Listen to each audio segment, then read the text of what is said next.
bonjour à toutes et à tous, bon matin, comme disent nos amies québécoises. Nous voilà au 4e jour du Forum international des droits des femmes organisé par la CLÉ, la coordination française pour le lobby européen des femmes.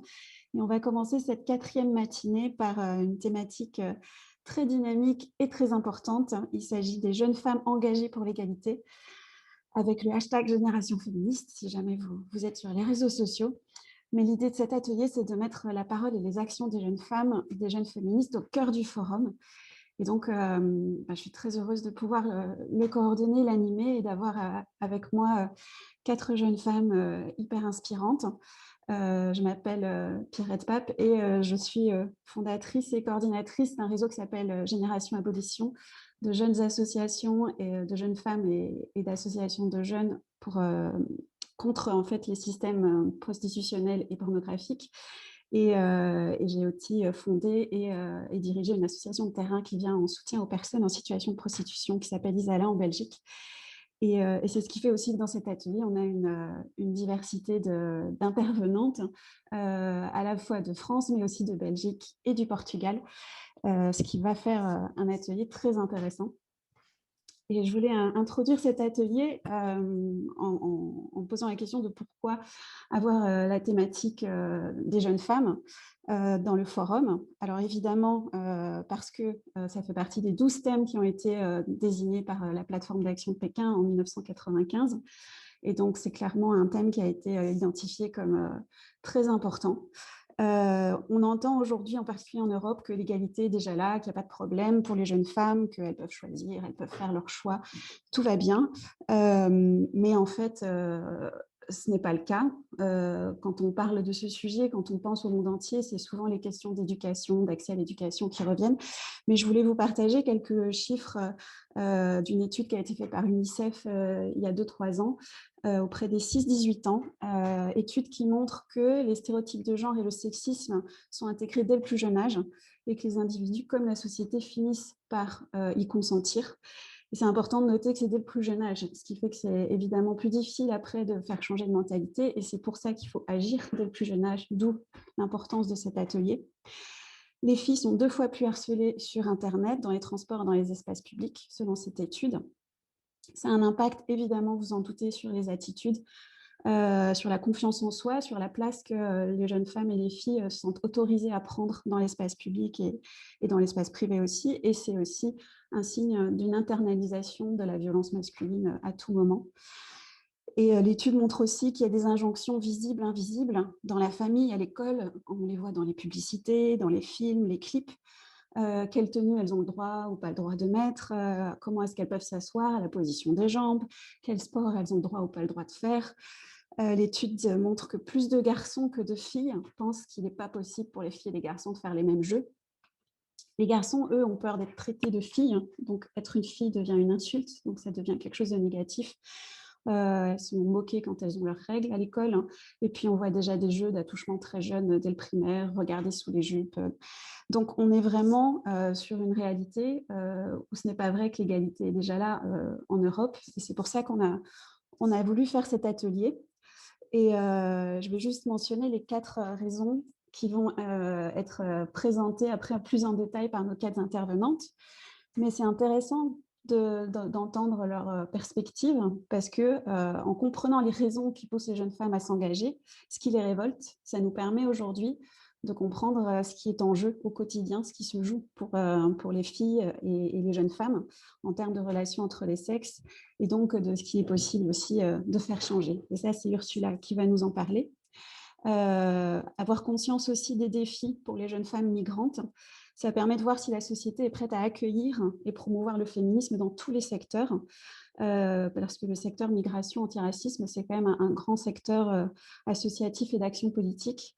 Et là, c'est Adriana qui devait nous en parler, mais elle a eu un imprévu ce matin, donc je lirai son texte tout à l'heure. entendre les besoins et les envies des jeunes femmes engagées dans des associations de jeunes ou engagées dans des associations féministes, mais aussi entendre leurs difficultés, ce qui permet de savoir si elles sont vraiment partie prenante des actions ou si on est plutôt dans des formes d'instrumentalisation ou qu'on appellerait en anglais de tokenism, au profit d'une tendance qui serait la mode de la diversité. Et ça, c'est Margarida qui va nous en parler.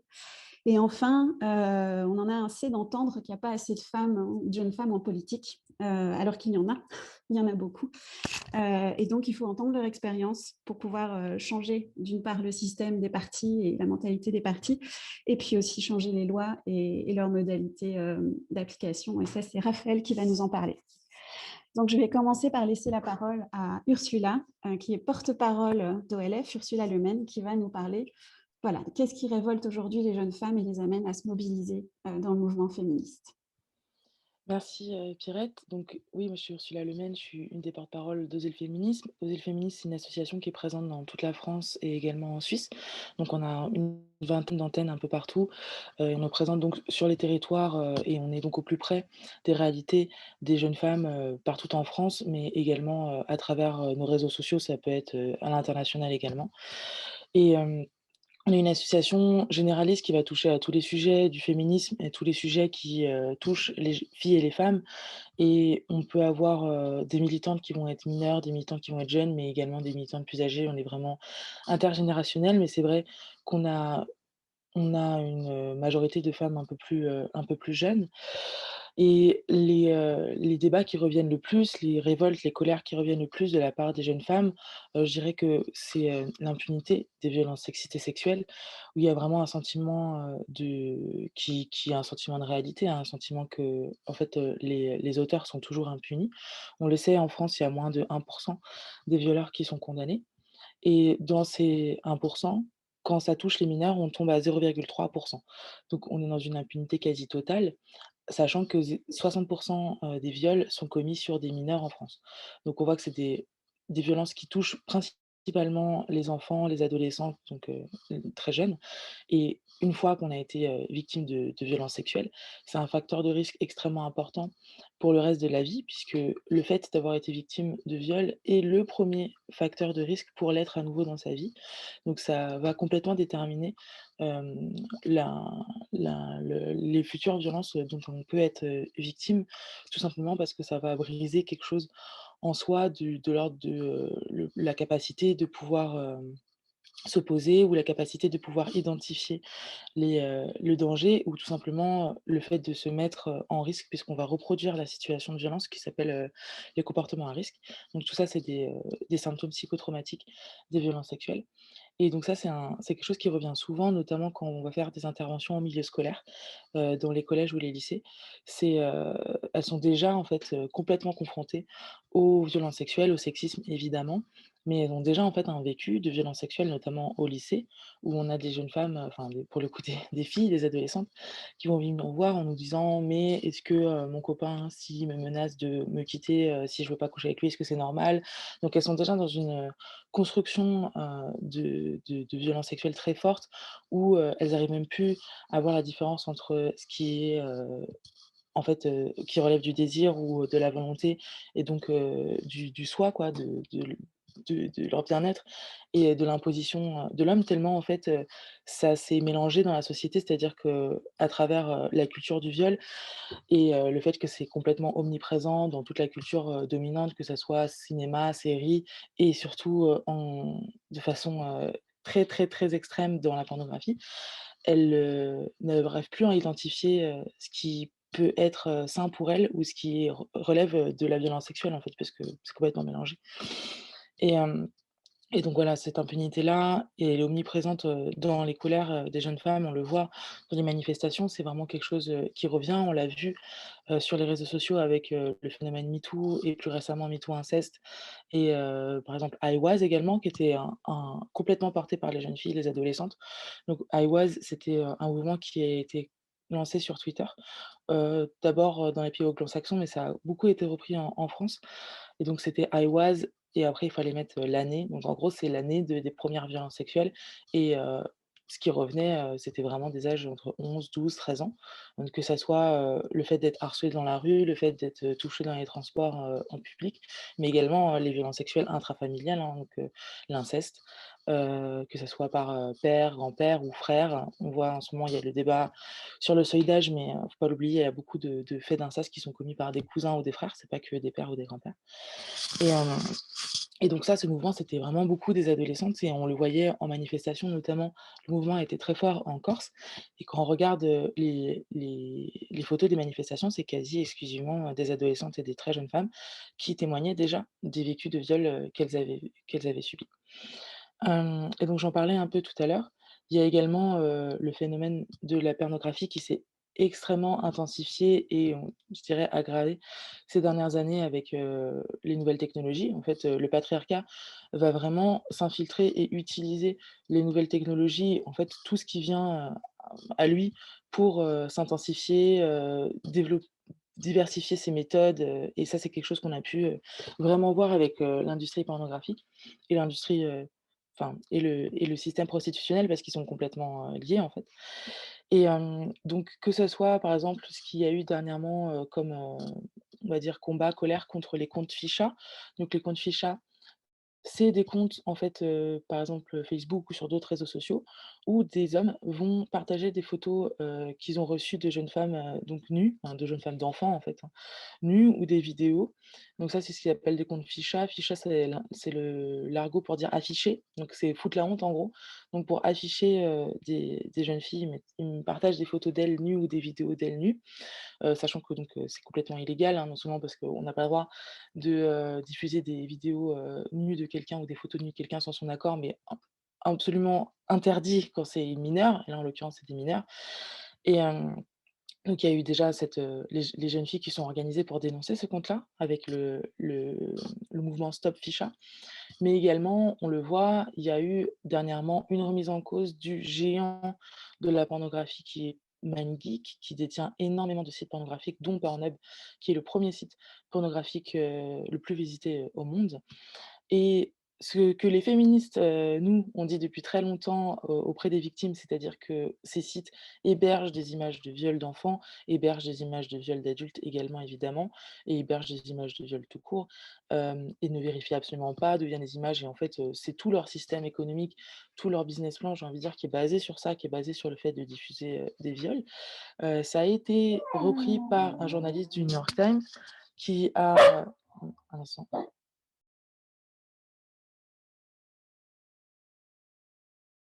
J'ai un chien récalcitrant derrière. Et donc, ici, ici, allez, j'ai l'autre qui me saute dessus. Alors, et donc du coup, le Pornhub, ça a été dénoncé par un journaliste du New York Times. Donc évidemment, quand c'est dit par le New York Times, c'est beaucoup plus pris au sérieux que quand c'est, dit par les féministes. Et donc il a pu interviewer des victimes. Viens, Micha. Il a pu interviewer des victimes, de viols, donc des enfants, dont les viols avaient été diffusés, sur Pornhub et qui avaient demandé depuis des années et des années à ce que les vidéos soient retirées et qui n'obtenaient pas gain de cause et en fait, Pornhub ignorait complètement.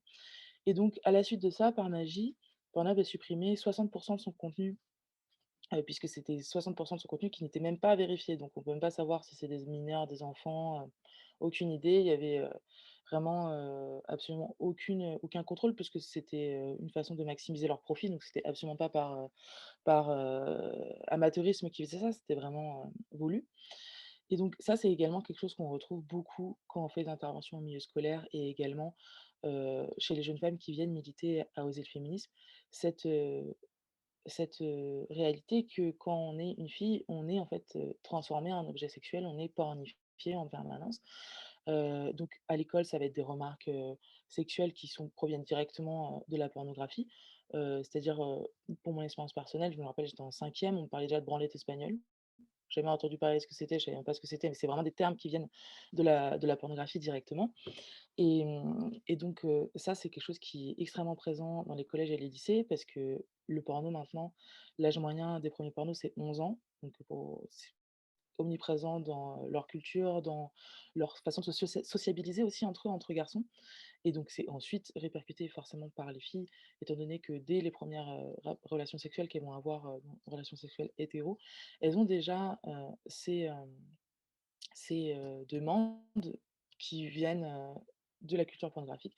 Donc on le voit, par exemple, l'âge de la première sodomie a extrêmement baissé, voilà. Et les raisons dans les études sociologiques enfin les questions qui ont été posées aux garçons pour pourquoi vous avez voulu, faire, enfin pratiquer la sodomie, la première raison qui vient, c'est pour faire comme dans le porno, et chez les jeunes filles, la première raison qui vient, c'est pour, faire plaisir, aux garçons.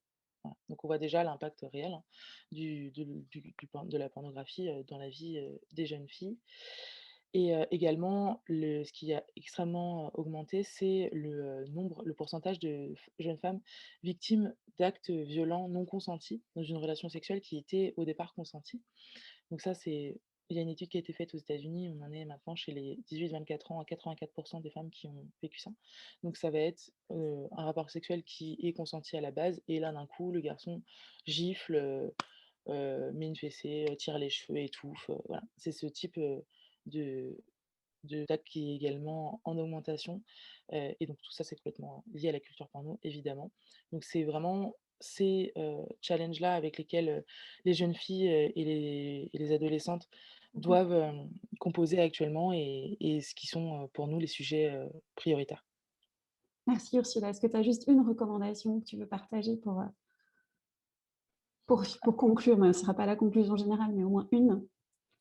Alors ma recommandation, c'est de pousser, absolument en ce moment pour que, que ça soit appliqué la loi qui a été, mise en place avec la loi contre les violences conjugales suite au Grenelle. C'est-à-dire que, de faire en sorte que les sites porno ne soient pas accessibles aux mineurs, et c'est possible, hein, ils le font pour les sites de paris sportifs, donc on demande que ça soit appliqué également pour, les sites porno.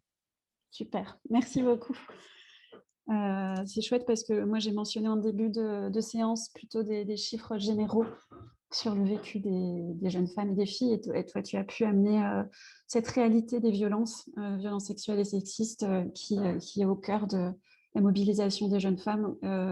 Et c'est vrai que ça revient à ce qu'on disait, de savoir ce qui mobilise aujourd'hui les jeunes femmes. Ça permet de savoir ce qui se passe réellement dans la société. Et c'est important pour toutes les associations et pour les politiques d'entendre, de voir sur quel sujet elles se mobilisent.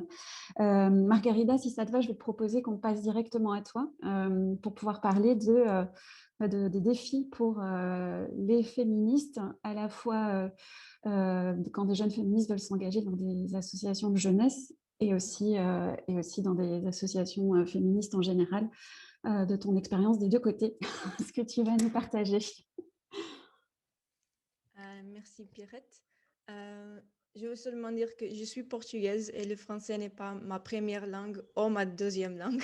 Alors si je parle avec un peu d'accent et c'est difficile de comprendre quelque chose, vous pouvez me dire. Alors bonjour et merci beaucoup pour l'invitation. Je suis très heureuse d'être ici pour représenter le RED, le Réseau portugais des jeunes pour l'égalité.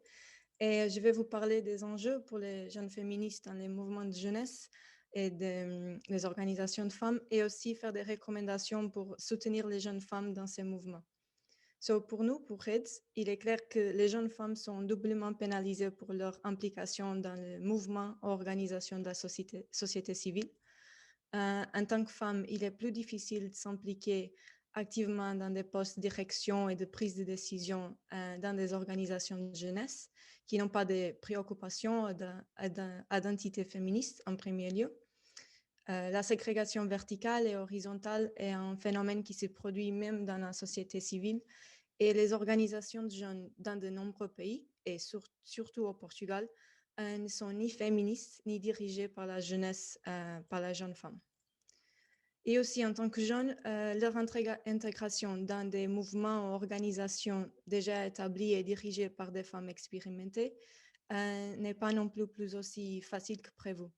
Les jeunes femmes n'y dirigent généralement pas les organisations de femmes ou n'ont pas le pouvoir décisionnel dans la définition des priorités et des politiques. En effet, il semble que de nombreuses organisations de femmes plus établies aient du mal à attirer les jeunes femmes en tant que membres, et pas seulement en tant que travailleuse ou surtout stagiaire. Cependant, ce n'est pas la raison pour laquelle les jeunes femmes ne trouvent aucun moyen d'être actives et impliquées dans le mouvement féministe. Il y a donc une fragmentation générationnelle qui jusqu'à présent a été peu analysée. D'un côté, il y a des initiatives menées par des jeunes femmes qui ont tendance à être issues de collectifs non formalisés et avec peu de force organisationnelle, opérant principalement sur Internet et à une distance considérable du pouvoir politique et par conséquent avec peu de capacité d'influence.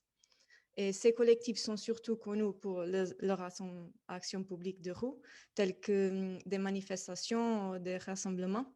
Et habituellement, ce sont elles qui sont en première ligne lorsqu'il y a des attaques contre les féministes dans l'espace public. D'un autre côté, il existe des organisations formalisées qui rassemblent des femmes plus expérimentées, généralement peu présentes sur Internet ou dans la rue, mais plus proches des institutions gouvernementales. Et de manière générale, il est possible de voir un écart entre ces deux modes de travail. Il existe des exceptions et aussi des cas d'interaction réussie des jeunes femmes dans des organisations établies et expérimentées, mais je pense que ce n'est pas la règle générale. Chez RED, nous avons pu observer la résistance des jeunes femmes à formaliser leur organisation ou à intégrer des organisations déjà formalisées, qu'il s'agisse des organisations de femmes ou organisations de jeunesse. Et cela se produit pour plusieurs raisons. L'une des raisons de cette résistance est le manque de connaissances sur les instruments et mécanismes internationaux de droits humains, tels que la Convention d'Istanbul ou la plateforme de Pékin, et l'importance de faire partie de ces forums et processus, tels que la Commission de la condition de la femme. Et ces instruments et forums semblent trop déconnectés de la réalité de nombreuses jeunes femmes. L'information est peu accessible, en particulier pour les jeunes dans les situations les plus vulnérables, comme les jeunes femmes les plus pauvres et moins instruites académiquement. Une autre raison est qu'il y a une tendance à la dévalorisation des connaissances spécifiques des jeunes femmes. La participation des jeunes est souvent traitée comme un autre aspect de la diversité, avec d'autres comme l'appartenance ethnique, l'orientation sexuelle ou le statut socio-économique, mais sans prêter une attention particulière à leur contribution. Et cela n'a pas de sens, surtout si l'on considère que les jeunes femmes sont souvent les premiers groupes à être affectés par les changements de société qui affectent les droits des femmes. Par exemple, l'emploi précaire, l'exploitation sexuelle et surtout la pornographie, ou la violence masculine dans les relations intimes, etc. Une autre raison encore est le faible investissement dans le suivi des processus d'intégration des jeunes femmes. Même si les jeunes femmes sont occasionnellement appelées à certaines occasions, cela ne suffit pas pour qu'elles se sentent confiantes dans leurs compétences et leurs connaissances et avec confiance pour intervenir activement et influencer les processus de prise de décision. Alors, si d'un côté, le domaine de la jeunesse doit commencer à prêter attention aux droits des jeunes femmes, d'autre part, les organisations de femmes doivent également commencer à prêter attention à la jeunesse. Nous avons ensuite élaboré un ensemble de recommandations. En ce qui concerne les organisations de jeunesse, il est important que les organisations qui disent défendre l'égalité investissent dans le leadership des jeunes femmes et doivent aussi intégrer une perspective de genre dans leurs activités. Et aussi les opportunités de financement pour les jeunes liées à l'égalité entre les femmes et les hommes doivent également avoir des critères qui valorisent les organisations qui sont en fait féministes et dirigées par des jeunes femmes. Aussi, afin d'inclure les jeunes femmes dans le processus de droits humains, il est important d'accepter l'informalité de nombreuses organisations de jeunesse, comme les collectifs, les groupes d'étudiants, etc. Et tout en soutenant, dans la mesure du possible, leur formalisation. D'autant que la formalisation est une étape essentielle pour le rapprocher du pouvoir politique et des instances gouvernementales à tous les niveaux et pour obtenir des financements. Donc, ce n'est pas un détail. Une autre possibilité est de créer des groupes de jeunes dirigés par des jeunes au sein de structures déjà établies d'organisations de femmes. Et un bon exemple de ça, c'est le Radical Girls au sein du réseau européen des femmes migrantes. Il est vraiment important que les organisations qui souhaitent encourager la participation des jeunes femmes aient vraiment des groupes de jeunes et pas seulement un ou deux jeunes, jeunes femmes à fonction représentative lors des événements où il est important d'avoir des jeunes dans les délégations. Les jeunes femmes doivent avoir des espaces pour débattre entre elles et renforcer leurs compétences et leur potentiel. Aussi, les organisations de femmes peuvent également adopter des mesures plus spécifiques que, bien qu'elles ne résolvent pas le problème, peuvent faciliter le premier contact entre les jeunes femmes et les organisations. Par exemple, l'adéquation des instruments internationaux de référence des droits humains à la réalité et des environnements des jeunes femmes. Aussi des programmes de mentorat et la création d'autres espaces intergénérationnels qui favorisent le dialogue et établissent des relations plus étroites. Alors, avec ces recommandations, nous croyons que c'est possible un mouvement de jeunesse véritablement féministe qui peut mobiliser à la fois dans la rue, mais aussi dans le forum politique et de droits humains d'autres niveaux. Merci beaucoup.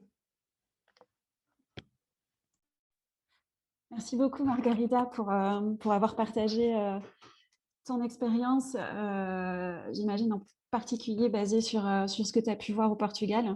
J'espère que ça résonne avec toutes les personnes, jeunes femmes qui nous écoutent et qui pourront peut-être tout à l'heure, pendant les échanges, partager aussi leurs expériences dans leur pays.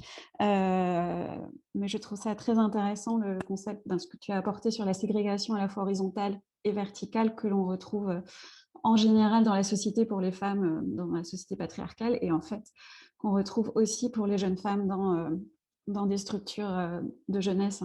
Et ça va me faire le lien avec l'intervention d'Adriana qui s'excuse de ne pas pouvoir être là pour un imprévu de dernière minute, mais qui m'a partagé son texte et autorisé à le lire parce qu'il est, je trouve, très fort et il va permettre d'aborder le vécu et les recommandations des jeunes femmes migrantes. Et ça fait lien avec ce que tu viens de dire, Margarida, puisque tu as mentionné Radical Girls et en même temps aussi la réalité des jeunes femmes qui seraient celles dans les situations les plus difficiles pour pouvoir leur donner accès à la fois à la prise de parole et au pouvoir. Donc, je vais me permettre de lire son texte au nom d'Adriana. Donc, Adriana, je m'appelle Adriana, j'ai 28 ans, je travaille pour le Réseau européen des femmes migrantes, le seul réseau européen créé pour défendre les droits, libertés et dignités des femmes, jeunes femmes et filles migrantes. Je suis aussi coordinatrice des Radical Girls, le mouvement de jeunes femmes du Réseau européen des femmes migrantes. Donc, Adriana nous remercie énormément pour cette invitation et se réjouissait de passer cette petite heure en ce dernier jour du Forum international pour les droits des femmes de la Clé. Aujourd'hui, je suis ici pour vous parler de l'importance des mouvements féministes jeunes et critiques dans le secteur de la migration. Et j'insiste sur le mot critique, car je veux vraiment montrer l'importance de bien démarquer une position féministe radicale, courageuse, à contre-courant des tendances néolibérales, capitalistes, qui marketisent le féminisme et le vendent en tant qu'un courant individuel et de choix, et non comme le mouvement collectif pour la libération des femmes globalement. Sans cette vision et cette action collective, ni le mouvement féministe, ni les structures qui œuvrent pour les jeunes femmes migrantes avanceront. Dans le secteur de la migration, nous observons deux phénomènes. D'une part, le manque réel d'organisation ou de mouvements de jeunes féministes migrantes, tant au niveau du plaidoyer que sur le terrain. Quand on parle de manque, on veut dire par là que cet angle féministe, qui est si nécessaire, n'est pas employé et cela nuit directement à l'exercice des droits des jeunes femmes migrantes. Je pense que ceci est la plus belle spécificité de Radical Girls. Nous sommes des jeunes femmes migrantes de première et deuxième génération, mais quelques-unes d'entre nous ne sont pas migrantes et vivent dans leur pays d'origine. Mais nous avons toute cette mission et vision féministe. Nous sommes de plusieurs pays et nous savons que le patriarcat est tentaculaire. C'est un système bien ancré dans toutes nos sociétés et nous pouvons toutes témoigner de ce continuum de violence à petite ou grande échelle. D'autre part, la tokenisation de la migration et des femmes issues de la migration, utilisées pour des fins de publicité et de bonnes intentions, mais qui ne mènent à aucun projet concret d'émancipation pour les jeunes femmes migrantes ou issues de la migration. Ajouter à un manque d'articulation entre les organismes de prise de décision politique et la vie réelle et quotidienne des jeunes femmes migrantes, nous faisons face à un mouvement européen migratoire institutionnalisé qui prétend donner la voix aux jeunes femmes et aux jeunes femmes migrantes tout en fermant les yeux aux dures réalités qu'elles vivent et que plusieurs secteurs de gauche qualifieraient de liberté. Tant qu'on se cachera derrière des termes sanitisés pour masquer notre oppression, on sera en manque de termes concrets par rapport à notre statut de troisième classe, et c'est là que les politiques d'intégration et de migration échouent. Tant qu'on ne nommera pas l'oppresseur, tant qu'on embellira notre oppression institutionnalisée, tant que des politiques et modes d'action créés et propres aux femmes et jeunes femmes migrantes ne sont pas mis en place et pris en considération, notre exploitation ne changera pas. Il faut nommer le fléau des jeunes femmes migrantes, l'exploitation sexuelle ou l'infime frontière qui existe entre le risque de l'être et l'être réellement.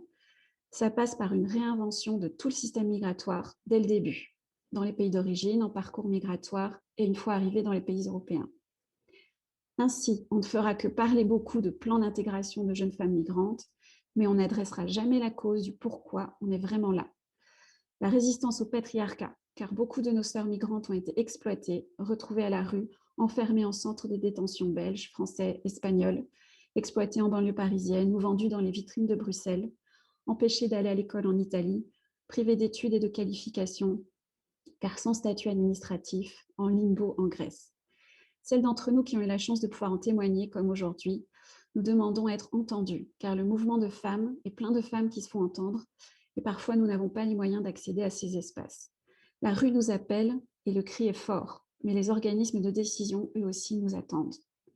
Avec Radical Girls, nous avons eu la chance et le travail de bâtir un groupe de jeunes femmes réellement intégrées dans la structure du réseau européen des femmes migrantes. Et nous avons le privilège d'apprendre, mais aussi de créer avec d'autres jeunes femmes. La boucle intergénérationnelle féministe est très importante pour le mouvement de jeunes femmes féministes. On encourage le mouvement féministe à l'être, elle aussi, intergénérationnelle. Et voilà la recommandation d'Adriana. Ma recommandation serait la suivante: ne jamais perdre sa loupe féministe, qu'elle reste toujours en poche, car d'elle dépend notre survie. Donc voilà, je remercie très fortement Adriana, on pense fort à elle. Et puis si vous avez des questions, on pourra les lui transmettre, parce qu'évidemment, on ne peut pas répondre à sa place, mais je trouvais que c'était important de partager ce qu'elle avait préparé pour pouvoir vraiment aborder la dimension de l'implication des jeunes femmes migrantes, puisque, comme on disait tout à l'heure, c'est aussi important de voir ce qui les meut, ce qui les motive, et de ce fait, savoir si on prend ça bien en compte pour pouvoir à la fois renforcer le mouvement féministe et faire changer les lois. Et je vois que Raphaël nous a rejoints depuis son piquet de grève. En tout cas, c'est chouette de te voir dans la nature. Nous, on est tous à l'intérieur. Et donc, Raphaël, on s'est dit que c'était intéressant que tu interviennes après les témoignages d'Ursula, Margarida et Adriana, qui nous ont parlé de ce qui motive et ce qui mobilise les jeunes femmes, les difficultés, les défis, mais aussi les opportunités. Et toi, tu as fait cette étape supplémentaire de t'engager en politique en tant que jeune femme féministe militante. Et donc, ce qui serait chouette, c'est d'entendre comment ça se passe. Est-ce que tout se passe bien? Mais surtout, voilà, qu'est-ce qui se passe quand on transforme sa militance en engagement politique, à la fois au sein des partis, et puis ensuite au niveau de la prise de décision et de la possibilité de faire évoluer les choses concrètement pour les jeunes femmes et les femmes dans la société. Bienvenue. Merci beaucoup Pierrette, bonjour à toutes et tous, surtout toutes, hein, vous êtes très majoritairement des femmes. Ce qui se passe, c'est que vous finissez dehors à 9h30 en écharpe parce que vous êtes sur un piquet de grève féministe à faire ensuite une conférence féministe. Donc, ça ne change pas beaucoup de la vie d'avant. Plus sérieusement, déjà, merci beaucoup pour l'invitation. Merci beaucoup à la Clé pour l'organisation de ce grand forum que je n'ai pas encore pu entièrement suivre, mais dont on ne m'a fait que des échos très élogieux. Merci aux intervenantes précédentes parce que je pense que ça fait écho à beaucoup de choses que j'ai vécues et que je pense on va encore vivre tout ensemble pour les mois et les années qui viennent. Et merci à Pierrette d'avoir installé, organisé, convié et animé cet atelier. Qu'est-ce qui change quand on passe l'étape supplémentaire? Oui, donc d'abord, je vous parle un instant quand même de ce piquet de grève où je suis parce que je ne suis pas dehors en écharpe pour le plaisir. En fait, il y a depuis 20 mois, les femmes de chambre et gouvernantes d'un énorme hôtel parisien qui est l'hôtesse Ibis Batignolles. C'est un hôtel de 700 chambres, c'est l'un des plus gros hôtels d'Europe. Et elles sont en grève depuis 20 mois parce qu'elles sont exploitées. Elles subissent les violences économiques, racistes, sexistes. Elles sont payées à la chambre et pas à l'heure. Elles sont victimes de harcèlement et d'agressions sexuelles et sexistes. Elles sont fliquées par leur hiérarchie. Et le groupe Ibis se défausse de tout ça en profitant de leur statut de sous-traitante et donc refuse d'assumer sa responsabilité d'employeur et de leur garantir leurs droits. Donc c'est pour ça que j'étais au piquet de grève qui est juste derrière. En fait, elles sont là en ce moment au Conseil des prud'hommes de Paris. Donc c'est une instance de droit social et on est là pour les soutenir parce que je trouve que c'est vraiment aussi un rôle qu'on doit avoir en tant que militante et en tant qu'élue, de visibiliser celles qui sont toujours invisibles, toujours invisibilisées, toujours silenciées, et qui là prennent leur place et se font entendre dans la rue. Donc je vous incite vraiment à suivre leur lutte qui est exemplaire à beaucoup de titres et à les soutenir autant que vous le pouvez.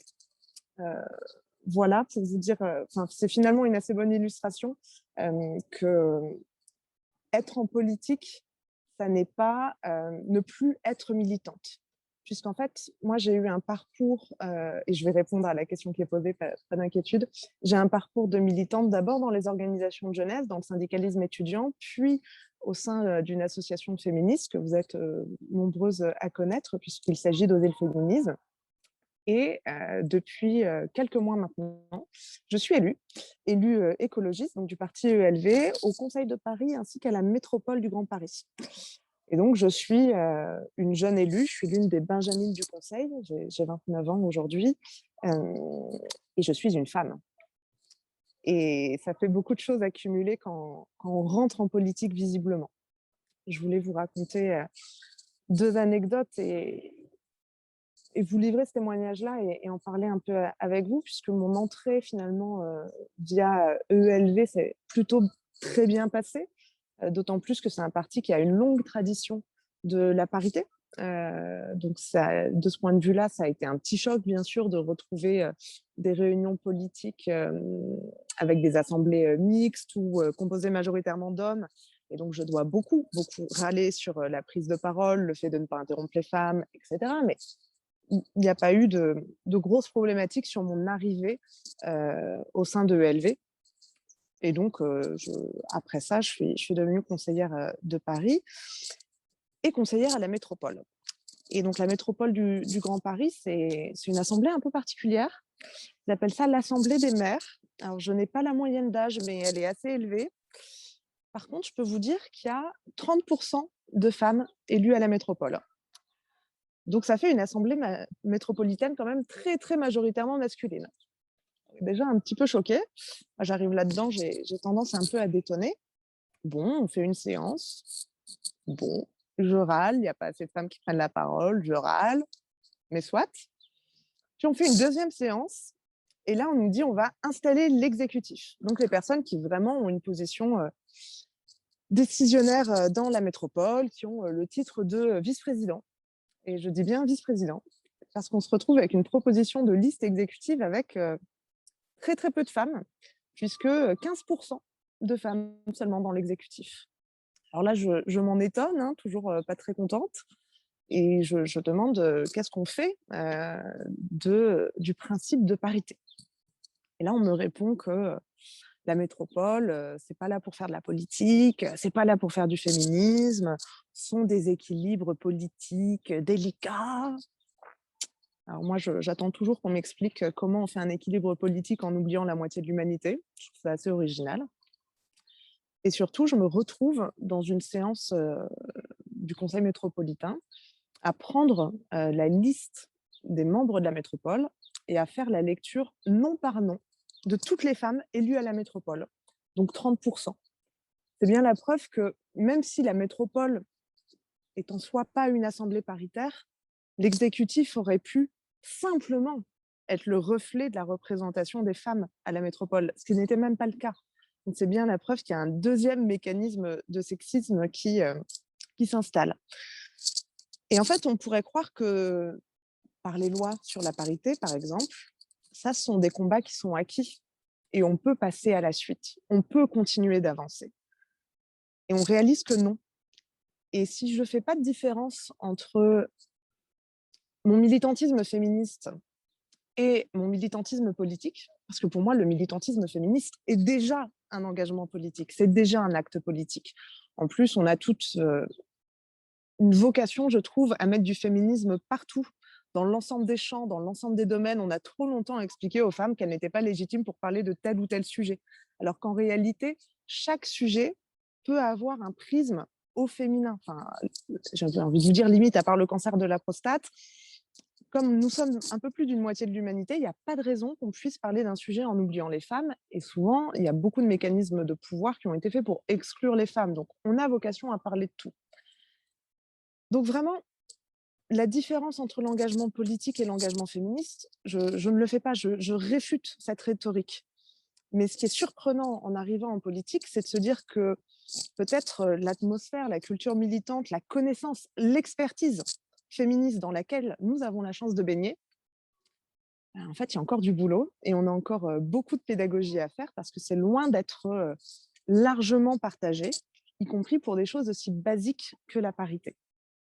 Et la deuxième chose que je voulais vous raconter, ça a été un moment beaucoup plus difficile encore. C'était vraiment les premières semaines après notre élection, puisque nous avons été élus au mois de juin. Et puis, durant l'été, on est un certain nombre, et là-dessus, les écologistes ont vraiment été solidaires et en pointe du combat, notamment avec Alice Coffin, à refuser, critiquer le fait que Christophe Girard, connu pour avoir soutenu et valorisé Gabriel Matzneff, Christophe Girard était une nouvelle fois adjoint à la culture. Donc, on a usé de toutes les voies de médiation, de discussion possibles et imaginables. Et ça n'a pas marché. On s'est finalement retrouvé dans une manifestation devant l'hôtel de ville et avec l'utilisation de moyens politiques, médiatiques, de plaidoyer, enfin vraiment ce qui me semble être l'arsenal le plus classique des revendications féministes. Et là, on a quand même été confrontés à une violence symbolique extrêmement forte, où on nous a explicité qu'Alice et moi, alors étrangement, on choisit les deux femmes et les deux féministes pour dire ce sont d'elles dont on va réclamer la tête. Alice et moi, en fait, n'étions plus considérés comme membres de la majorité. Nous étions des élus indignes de nos fonctions parce qu'on ne rentrait pas dans le moule. On n'avait pas appris à faire la politique de la même façon parce qu'on n'avait pas compris l'esprit de l'institution dans laquelle on siégeait et que ça ne se faisait pas entre collègues. En fait, moi, je n'ai pas envie d'être collègue avec cet homme-là. Je n'ai pas envie d'être tenue à un devoir de solidarité. J'ai besoin de pouvoir exprimer et expliciter ce pourquoi je suis élue aussi. Notre légitimité, on la tire du suffrage universel, on la tire de l'avancée de nos idées, on la tire de notre expertise, on la tire du fait qu'on a été appelé, proposé en politique, par reconnaissance aussi de ce militantisme, de ce réseau. On en parlait un peu tout à l'heure sur Est-ce que finalement, on essaye d'avoir des quotas de femmes jeunes? Est-ce qu'on essaye d'avoir des quotas de femmes? Est-ce qu'on essaye d'avoir des quotas de femmes racisées ou migrantes? Des quotas de féministes? Et puis après, finalement, il faudrait qu'on s'arrête et qu'on rentre dans le moule de l'institution. Ça, on l'a refusé. On l'a dit très clairement. Moi, je l'ai exprimé ainsi. Mon féminisme ne s'arrêtera pas aux portes de l'hôtel de ville. Déjà parce que ce serait pas éthique de ma part, ce serait pas ma conviction profonde. Puis, enfin, en fait, je trouverais même pas ça démocratique et honnête vis-à-vis des électeurs et des électrices. Et on nous l'a fait payer très très cher, à la fois du point de vue politique, du point de vue de la capacité à travailler, du point de vue personnel, parce que subir des semaines et des semaines de cyberharcèlement, d'insultes, de menaces de mort au domicile, c'est un poids politique, c'est un poids personnel, je le redis, parce que je pense qu'on s'habituerait presque en tant que féministe à être harcelée, cyberharcelée, menacée, insultée. Et en fait, on ne devrait pas s'habituer. Par contre, on a besoin d'expliciter au monde entier le coût que ça représente, la fatigue que ça représente, le coût aussi psychologique. Enfin, moi, il y a des moments où j'ai eu peur en rentrant chez moi le soir, je ne trouve pas ça normal. Le coût émotionnel, le coût en termes d'énergie, le coût en termes de temps. Parce qu'en fait, toutes les demi-journées que je passe au commissariat pour déposer plainte, eh bien, je ne les passe pas à travailler sur mon mandat. Ou même le coût financier, parce que je commence à en avoir marre de devoir payer mon avocate, même si elle est brillante. J'en ai marre de devoir la rappeler toutes les 6 semaines pour un nouveau dépôt de plainte. Donc ça, c'est vraiment aussi une manière de nous empêcher de prendre la parole, soit pour ce que nous avons à dire nous-mêmes, les combats que nous avons à porter, ou encore une fois, les combats que nous avons à valoriser, parce que je vous témoigne un peu et j'analyse avec vous un peu de cette violence que j'ai subie. Et pourtant, je suis aujourd'hui dans une situation presque ultra privilégiée. Je suis élue de la République. Ça me paraît lunaire de le dire comme ça, mais c'est vrai. Et c'est aussi un moyen de relayer des paroles comme celles des femmes de chambre qui, elles, ont beaucoup moins d'accès que moi. Par contre, le coût qu'on nous demande de payer, il est beaucoup trop élevé et c'est une manière de nous faire taire parce que ce qu'on leur dit dérange. Et j'aime beaucoup ce qui était dit par Pierrette par Adriana à travers Pierrette, l'esthétisation de certaines dominations, de certaines luttes. Parfois, l'esthétisation, ça passe aussi par des mécanismes très pervers d'institutions, d'esprit des institutions, des dorures, de la manière dont on est censé se comporter. Donc, ma recommandation, ce serait ça, pour les femmes de tous âges et pour les petites filles, ne soyez pas des petites filles trop sages. C'est souvent dans ces cases-là qu'on essaye de nous enfermer pour nous empêcher de changer le monde.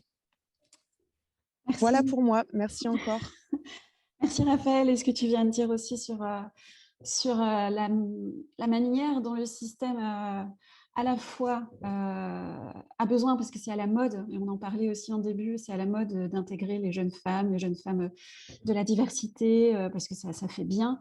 Et Adriana le mentionnait aussi par rapport au groupe de migration, et puis Margarida aussi par rapport au groupe de jeunesse. Et ensuite, la demande qui est faite de bien se ranger dans le moule. On en parlait au début, toutes les injonctions sur les jeunes filles à s'asseoir comme il faut, à plier les jambes, à avoir telle ou telle tenue. On est vraiment dans la même chose. On s'en rend pas compte parce qu'on se dit c'est pas la même chose quand elles sont petites et puis ensuite quand on est dans le monde du travail. Là, tu montrais tes... Oui, très bien. Enfin, tout le monde va montrer comment elle est assise. Mais en tout cas, finalement, ce continuum à la fois de violence dont parlait Ursula dans la vie d'une femme, c'est aussi un continuum d'injonctions dans tous les milieux au fur et à mesure de l'avancée des femmes dans la société. Je vais vous partager quelques questions qui sont venues. Parce qu'elles vont un petit peu ensemble, donc je vais les regrouper et puis chacune, vous pourrez répondre aux parties qui vous intéressent. Par rapport du coup, aux femmes qui sont déjà en politique, la question se posait de savoir si les 30%, les autres dans les 30%, comment réagissaient-elles. Ça fait sens avec une question de savoir pourquoi du coup les femmes ne vont pas en politique, mais aussi Pourquoi les femmes n'iraient pas non plus dans les mouvements féministes? Qu'est-ce qui fait qu'aujourd'hui, on a des femmes et des jeunes femmes en particulier qui disent « Ah non, moi, je ne suis pas féministe ». Et puis, est-ce que ça peut... qu'est-ce qui fait qu'elles se détournent des milieux féministes et peut-être investissent davantage les milieux comme le combat pour le climat? Qu'est-ce qui se joue là? Et est-ce que finalement, c'est plus facile de pouvoir défendre des positions au niveau du climat et ne pas se prendre dans la figure tout ce que tu as raconté, Raphaël, quand on veut défendre des positions féministes. Voilà, j'ai un peu remis tout ensemble. Je ne sais pas qui parmi vous a envie de commencer à répondre à ces différents éléments ou l'un de ces éléments. Ursula? Oui, alors, pour, le fait de savoir pourquoi il y a beaucoup de jeunes filles ou de jeunes femmes qui ne veulent pas être féministes et qui se disent, pas féministes et qui le réclament, je pense tout simplement parce que dans une, situation assez enfin, dans une analyse assez court-termiste des violences patriarcales, on tire des avantages, en fait, de se soumettre au patriarcat. C'est-à-dire qu'on peut tirer, un avantage, un confort matériel, une protection étant donné que en fait, la violence est institutionnalisée, heu, par les hommes. Donc le fait d'être, protégé par un homme va nous des autres, en tout cas c'est théoriquement c'est le cas. Alors dans les faits, on sait qu'il y a pas d'endroit plus dangereux pour une femme que le foyer, donc c'est pour ça que je dis que c'est court-termiste. Mais il y a des avantages immédiats au fait de se soumettre au patriarcat. Donc ça peut être tout simplement, une analyse bénéfice qui peut être consciente ou inconsciente, hein, mais qui est complètement mise en place par le patriarcat. Et tout simplement parce qu'on est toutes et tous issus, de cette éducation sexiste. On a toutes grandi dans le patriarcat, donc on a intégré, ces normes, ces règles et on peut se les approprier comme, les nôtres, étant donné que c'est celles, qui semblent, établies, qui semblent complètement, dominantes et qui le sont, en fait. Donc au lieu de se battre contre elles, on va tout simplement les intégrer, que ça soit encore une fois conscient. Donc, pourquoi il y a des femmes qui se réclament, du non fémi antiféministes ou non féministes et cetera? Ben, tout simplement parce que le système, la société est antiféministe. Donc c'est pas tellement une surprise. Merci Ursula. Margarida, est-ce que tu veux partager Je pense qu'au Portugal, la plupart des jeunes féministes, elles arrivent au féminisme, je pense, après avoir de l'intérêt dans des autres mouvements. Par exemple, le mouvement LGBT, le mouvement pour les droits des personnes migrantes, quelque chose comme ça. Et je crois que c'est très difficile pour elles de centrer son action sur les femmes. Alors ça, c'est un problème que je pense qu'il existe beaucoup au Portugal. Et aussi, quand ils arrivent à centrer son action sur les femmes, après, en général, beaucoup de jeunes activistes n'ont pas les connaissances pour faire la différence, pour être influents. Par exemple, je suis aussi engagée auprès des collectifs au Portugal et une fois, on avoue qu'un groupe avait fait une série de revendications pour faire au gouvernement lors de la grève féministe. Et en fait, beaucoup de ces revendications étaient déjà euh, loi au Portugal. Alors, peut avoir des problèmes d'implémentation, mais ça existe déjà. Alors, je pense qu'il y a un manque d'information. Et aussi, le Portugal n'est pas un pays comme, je sais pas, la France ou l'Angleterre où il y a eu une vague du féminisme très fort, la deuxième vague ou quelque chose comme ça. On était en dictature, alors c'était pas comme ça au Portugal.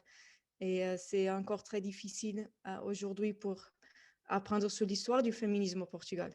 Alors, on n'a pas une mémoire historique, on n'a pas vraiment, on a cette segmentation intergénérationnelle et cet écart entre les organisations formalisées et les collectifs. Alors, c'est vraiment très difficile pour nous, mais on continue à essayer de mobiliser les femmes, et surtout les jeunes femmes. Mais oui, c'est difficile et je pense qu'on peut voir des conséquences de ça. Par exemple, quand on voit que beaucoup de jeunes femmes défendent le travail du sexe ou quelque chose ces genres de positions. Et c'est surtout parce qu'ils n'ont jamais eu un contact avec une autre position. Et c'est ça qu'on essaye de faire, de montrer qu'il y a un autre côté, qu'il y a de réflexion féministe sur cette question, que c'est pas seulement, c'est pas déjà fait, c'est pas déjà décidé. Merci Margarita. C'est bien que tu mentionnes ça parce qu'il y avait une question en effet sur ce concept du travail du sexe qui devient aussi à la mode et qui fait parfois des divisions ou des choix que font certaines jeunes femmes après de s'investir dans tel ou tel mouvement. Raphaël, par rapport à la question des autres 30%, je voulais mentionner un chiffre que j'ai trouvé sur le site de ONU Femmes. Il y aurait dans le monde seulement 1% des parlementaires qui sont des jeunes femmes de moins de 30 ans. C'est ça. et je ne suis pas parlementaire encore, hein. Mais non, je vous assure que c'est un peu sport. Ouais, c'est très sport. En fait, je pense qu'il y a aussi beaucoup de femmes qui... je nuancerais un tout petit peu le choix de vocabulaire qui est celui d'Ursula. Moi, je ne parlerai pas d'un avantage, même à court terme. Je parlerai d'une forme de stratégie de survie de la part des femmes sur notamment l'accès aux responsabilités. Et je trouve qu'il y en a un certain nombre qui, plutôt que d'avoir un réflexe de sororité et de revendication collective pour gagner à moyen et long terme des droits, ont un peu ce que j'appelle le complexe de fermer la porte derrière elles. Et en fait, elles ont réussi à accéder aux responsabilités sur un parcours politique très long et avec finalement, plus au milieu des années 80 et 90, bercé par l'illusion de la Wonder Woman et le côté si je peux y arriver, tout le monde peut y arriver, il n'y a pas de raison. Du coup, pas la peine de changer les choses, puisque elles ont réussi à le faire comme ça. C'est pour ça que je continue avec mon image des portes et des fenêtres. Moi, je suis plutôt du style à dire faut pas fermer la porte, et si on vous ferme la porte, il faut passer par la fenêtre. Donc, c'est un travail en cours. Après, il y en a beaucoup qui soutiennent aussi énormément. Et c'est ça qui est paradoxal quand vous arrivez avec l'étiquette féministe. Au début, j'étais ravie parce qu'en fait, je me disais, je vais intervenir sur des sujets qui sont principalement pas féministes. Mais mes deux gros sujets que je suis au Conseil de Paris pour le groupe écologiste, ce sont l'éducation et la sécurité. Je n'avais pas vocation à faire des grandes interventions en début de mandat sur le féminisme. Et puis, visiblement, quand on refuse la culture du viol et l'impunité des pédocriminels, voilà, ça vous met en plein dedans. Et c'est quelque chose de très paradoxal parce que finalement, on s'attend à ce que j'intervienne là-dessus, on m'attend en tournant là-dessus, et néanmoins, on me reproche d'intervenir à ces sujets. Mais si j'interviens sur d'autres sujets, on me dit que je ne suis pas légitime. Donc, encore une fois, c'est une injonction contradictoire selon un mécanisme qu'on connaît très bien, qui est celui de la mise sous pression, de l'injonction contradictoire, en plus de la disponibilité permanente que je suis censée avoir du fait de ma fonction. Donc, c'est vraiment un mécanisme pervers qu'il faut décrire, expliciter et essayer de contrer. Voilà, c'est pas parce que je suis élue que j'arrête de parler de féminisme, pas non plus pour ça que j'arrête de poster des photos de mes chatons. Et néanmoins, oui, quand il y a un sujet sur la sécurité, je vais aussi fournir une analyse là-dessus. Mais c'est assez dur et c'est pour ça qu'on a besoin de soutien aussi. Et on a besoin de soutien explicite. Parce que vraiment, face à une solidarité organique, installée, historique, on a besoin aussi de personnes qui montent au créneau pour que ça soit un coup, non plus pour nous, mais un coup pour ceux qui nous attaquent. Et que s'ils ne le font pas par conviction, au moins ils s'abstiennent d'empêcher notre prise de parole en se disant que ça va leur coûter politiquement trop cher. Oui, merci Raphaël. Et du coup, ce que tu dis rejoint ce que disait Margarita sur la ségrégation horizontale verticale. C'est-à-dire qu'on utilise les jeunes femmes pour faire joli, mais ensuite on les laisse dans une case et elles n'ont pas le droit d'accéder au pouvoir. Et ensuite, après, comme tu le dis, elles n'ont pas le droit de parler d'autre chose que de leur vécu de jeune femme, comme si elles étaient du coup mises dans cette identité pour toujours, sans pouvoir en sortir. Il y a une question qui du coup s'adresserait alors plutôt celles qui vivent en France, de savoir si ce que tu as décrit, Margarida, au Portugal, avec cette ségrégation, segmentation, est-ce qu'il y a la même chose dans les associations en France? Moi, je peux partager qu'en Belgique, pour avoir été dans beaucoup d'associations féministes, j'ai un peu expérimenté la même chose, en effet, d'avoir été, par exemple, porte-parole de la Marche mondiale des femmes en 2010 et coordinatrice de tous les ateliers tout le cahier de revendications, mais sans pouvoir, parce que j'étais jeune, militante et que j'avais beaucoup d'énergie, mais ensuite pas pouvoir en fait participer aux prises de décision et au suivi. Et en particulier, cette année-là, il y a eu ensuite une délégation qui est partie au Congo. Et voilà, on n'a pas pu être dedans parce qu'on n'était pas membre des grosses associations institutionnelles belges. Alors, je ne sais pas si Ursula, tu veux partager le vécu, et Raphaël aussi, dans vos associations en France.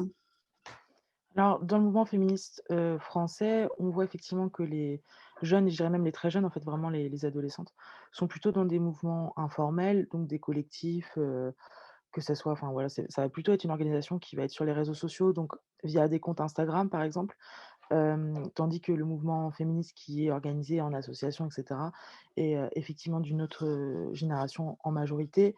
Après, comme je disais, peut-être que OLF, on fait un peu le lien entre tout ça, parce que c'est vrai on est plus intergénérationnel, il me semble.